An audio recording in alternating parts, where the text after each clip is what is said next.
చెప్పారు. ఇది అనుకోకుండా ఈ సమావేశం ఒక రోజులో అరేంజ్ చేయడం జరిగింది. పోయేటప్పుడు షిరిడి మీదనే వచ్చేవాళ్ళం. ప్రతి సండే షిరిడి వెళ్ళేవాళ్ళము. సో ఈ విధంగా ఒక 100 సార్లు పైగా మాకు దర్శనం బాబా మాకు కల్పించారు. సో కాబట్టి మన కోరిక ఏదైనా ఉంది అని అంటే తప్పకుండా అది తీర్చదగినదైతే తీరుతుంది. అది బాబా నా సమాధానం మీకు సమాధానం చెబుతుందని చెప్పి చాలా చక్కగా స్పష్టంగా చెప్పారు.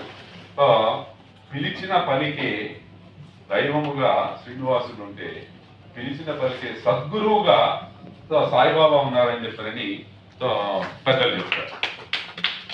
కాబట్టి ఈ సాయి లీలామృతం గురించి సాయిబాబా గురించి ఈ విధంగా చెప్పుకోవడం మనకి అవకాశం కలిగినందుకు నేను చాలా చాలా సంతోషిస్తున్నాను. సో సాయి యొక్క కృప విటి కృష్ణ మీద మీ అందరి మీద సో కురవాలని